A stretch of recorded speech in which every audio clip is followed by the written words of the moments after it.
దీంట్లో క్షణ క్షణానికి ఒక మలుపు తిరుగుతున్నట్టుగా అర్థమవుతుంది. ఎందుకంటే ఇక్కడ మామూలుగా మనకు మండే ఈ హత్య జరిగింది.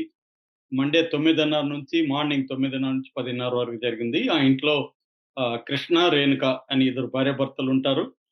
కృష్ణ ఏమో ఒక బైక్ మెకానిక్కు, రేణుక ఏమో ఒక డయాగ్నోస్టిక్ సెంటర్‌లో ల్యాబ్ టెక్నీషియను. సో, వీళ్ళకిద్దరు పిల్లలు. పాప 12వ ఏళ్ళు, 6వ తరగతి చదువుతుంది. కేంద్రీయ విద్యాలయ బేగంపేటలో 6వ తరగతి చదువుతుందని చెప్తున్నారు. బాబు దగ్గరలో ఉన్న ఇంకొక స్కూల్‌లో చదువుతున్నాడు. సో, ఆ రోజు ఈ పాపకి హాలిడే ఉండడం వల్ల ఇంట్లోనే ఉంది. బాబుని తీసుకొని వీళ్ళు మార్నింగు బయటికెళ్ళిపోయారు. బాబుని స్కూల్‌లో దింపి అతను తన జాబ్‌కెళ్ళిపోయాడు. ఆ తల్లి కూడా జాబ్‌కెళ్ళిపోయింది. తర్వాత ఇక్కడ జరిగింది ఏందంటే ఇతను లంచ్ తీసుకోవడానికి కోసం బాబు కోసం ఇంటికి 12:30కొచ్చాడు. తలుపు తీయలేదు. లోపల గడిబెట్టి ఉంది. సో, ఆహ్, అప్పుడు తలుపు తట్టారు. తడితే బయట గడిబెట్టి ఉంది. లాక్ చేసుంది. ఎంతసేపు ఈయన ఆహ్, ఎవరు తీయలేదనేసి అరిచాడు. అరిస్తే లోపల చూస్తే పాప బ్లడ్‌లో పడుంది. దాంతో గట్టి గట్టిగా కేకలేస్తే అందరూ వచ్చేసారు చుట్టుపక్కలోళ్ళు. వచ్చి పోలీసులకి ఇన్ఫార్మ్ చేశారు. 108 వచ్చింది. పోలీసులు ఇమ్మీడియేట్‌గా డాగ్ స్క్వాడ్‌ని తీసుకున్నారు. సో, ఆహ్, క్లూస్ టీమొచ్చింది. ఇవన్నీ కలెక్ట్ చేశారు. దాని తర్వాత పాపని గాంధీ హాస్పిటల్‌కి తీసుకెళ్లారు. గాంధీ హాస్పిటల్‌లో పోస్ట్‌మార్టం చేశారు. ఇప్పుడు అప్పటి నుంచి పోలీసులు దీని మీద 5 టీముల్ని ఫార్మ్ చేశారు. బాలానగర్ డీఎస్పీ ఆధ్వర్యంలో లా అండ్ ఆర్డర్ పోలీసులు, తర్వాత ఎస్ఓటీ స్పెషల్ ఆపరేటింగ్ టీమ్ పోలీసులు 5 బృందాలుగా ఏర్పడి పరిశోధిస్తున్నారు. అంటే దీంట్లో ఏందంటే ఇప్పుడు ఆ పాపని ఎవరు చంపారు? ఎలా చంపారు? అనేది ఇంపార్టెంట్. ఎవరు చంపారనేది తెలిసిపోతే ఇంకా మిగతా అన్నీ గూడా బయటకొచ్చేసినట్టే. బట్ అదైతే ఇప్పటి వరకు ఇంకా ఎవరు చంపారనేది నిర్ధారణకు రాలేదు. అయితే ఇప్పటి వరకేంటంటే మనకు తెలిసిన సమాచారం ప్రకారం ఆహ్, 2 విషయాలు ఈరోజు బయటకొచ్చాయి. ఒకటేమో సీసీటీవీ బయటకొచ్చింది. ఆ సీసీటీవీ మార్నింగ్ నేను ఆల్రెడీ ఒకటి చెప్పాను. బట్ ఇప్పుడు కొత్తగా వస్తున్నదేందంటే ఆ సీసీటీవీలో కొద్దిగా ఇంకొంత ఫుటేజ్ బయటకొచ్చింది. ఆ ఫుటేజ్‌లో ఒక వ్యక్తి బట్టతల ఉంది.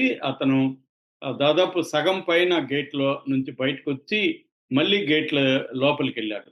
ఇది మనకి సీసీటీవీ ఫుటేజ్‌లో ఇక్కడి నుంచి మనం చూస్తుంటే పక్కనెవరో ఒక లేడీ ఊడుస్తుంది. ఆమెను చూసి లోపలికెళ్ళినట్టుగా మనకనిపిస్తుంది.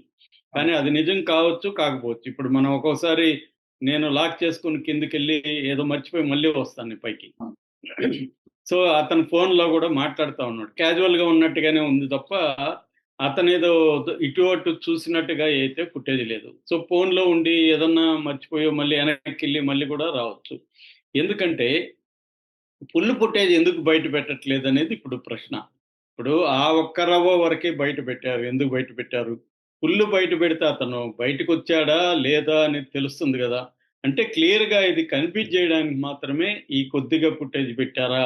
ఇదెందుకంటే పోలీసులే లీక్ చేసినట్టు. మామూలుగా అయితే మార్నింగ్ ఒక ఛానెల్ తానే సంపాదించినట్టుగా పెట్టింది గానీ, ఇక్కడ ఇది పోలీసుల నుంచే లీక్ అయింది. ఎందుకంటే ఇప్పుడు 2, 3 ఛానెల్‌లు సేమ్ ఫుటేజ్ మేమే పెట్టామని జెప్పుకుంటున్నారు. ఇది మనం ఆహ్, చాలా సార్లు చూసాం ఇలాగ. పోలీసులే ఇస్తారు. ఛానెల్ ఎవరికి వారు ఎక్స్‌క్లూజివ్ అని యేసుకుంటారు.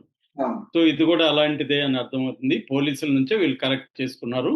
అది మొత్తం బయట పెట్టకుండా కేవలం అక్కడి వరకు పెట్టడం అంటే కన్‌ఫ్యూజ్ జేయడానికే, డైవర్ట్ చేయడానికే అనేది కనిపిస్తుంది. ఒక్కోసారి ఏం జేస్తారంటే పోలీసులు అసలోడిని పట్టుకోవడానికి ఫాల్స్ అలార్మ్స్ అంటారు. ఫాల్స్ అలార్మ్స్‌ని వదులుతారు. అంటే ఎవడో అంటే వీళ్ళు తాపిగా హమ్మయ్య! మనం గాదులే వాడెవడినో పట్టుకునేసారు అనుకోని ప్రమాదం ఉంటది. అలాంటి ఒక డ్రామా ఆడుతున్నట్టుగా మనకు కనబడుతుంది. రెండవది తల్లిదండ్రులనే ఇప్పుడు పోలీసులు అనుమానిస్తున్నట్టుగా తెలుస్తుంది. ముఖ్యంగా తల్లిని పోలీసులు అదుపులోకి తీసుకొని చాలా స్ట్రాంగ్‌గా ప్రశ్నిస్తున్నట్టుగా తెలుస్తుంది.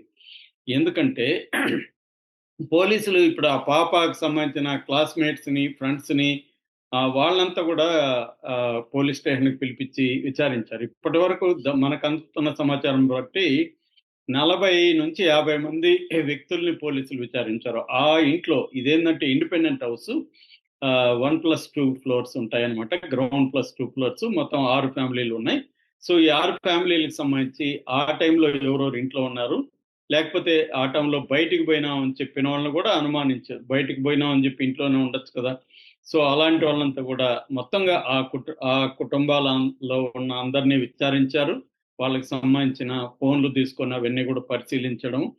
వాళ్ళ బట్టలు, వాళ్ళ ఇంట్లో కూడా వెళ్లి అన్నీ చెక్ చేయడము. ఎందుకంటే ఇది అతి దారుణం. మామూలుగా ఏదో నిద్రమాత్రలిచ్చి ఇంకొక రకంగా కాదు. అతి దారుణంగా ఇంత చిన్న పిల్లల్ని అసలు మనసెలా ఒప్పిందా అన్నట్టుగా కత్తితో 20 పోట్లు గొంతులో 15, కడుపులో 5 అలాగా 20 పోట్లు కత్తితో పొడిచారు. సో, పోస్ట్‌మార్టంలో కూడా బ్లడ్ వెళ్ళిపోవడం వల్లే ఈ అమ్మాయి చనిపోయిందని పోస్ట్‌మార్టం రిపోర్ట్ వచ్చింది. అట్లాగే చిన్న కత్తి, పెద్ద కత్తి కాదది. చిన్న కత్తితో పొడిచినట్టుగా ఉంది. వాళ్ళ ఇంట్లో 3 కత్తులున్నాయి కిచెన్‌లో. అందులో 2 ఉన్నాయి. ఒకటి మిస్ అయిందనేది కూడా తల్లిదండ్రులు చెప్తున్నారు. సో, పోలీసులేందంటే డిఫరెంట్ యాంగిల్స్‌లో వాళ్ళేందంటే డౌట్ ఎవ్రీబడీ అనేది పోలీస్ ఇన్వెస్టిగేషన్‌లో ఫస్ట్ రూల్ అన్నమాట. సో, ఎవ్రీబడీని వాళ్ళు డౌట్ చేస్తారు. అలాగా డౌట్ తర్వాతేందంటే డౌట్ చేయడం దాన్ని ఆహ్, సార్ట్ ఔట్ చేసుకోవడం. అంటే వీళ్ళు గాదనేది ఇంపార్టెంట్ అన్నమాట. అది గూడా ఇది ఫస్ట్ అయితే సంజయ్ అనే ఒక ఒరిస్సా కుర్రాడి మీద అనుమానం వచ్చింది. ఎందుకంటే ఆ అబ్బాయి పదే పదే వీళ్ళ ఇంటికెళ్ళేవాడు. వీళ్ళు లేనప్పుడు గూడా వాళ్ళ ఇంటికెళ్ళేవాడని జెప్తున్నారు. ముఖ్యంగా ఆహ్, ఆయన భార్యకి హెల్త్ బాలేకపోవడానికి కారణం వీళ్ళిద్దరే ఏదో చేశారని గూడా అతను నమ్ముతున్నట్టుగా గతంలో ఆహ్, నమ్ముతున్న వాళ్ళతో గొడవేసుకున్నట్టుగా గూడా తల్లిదండ్రులు పోలీస్ స్టేషన్‌లో చెప్పినట్టుగా తెలుస్తుంది.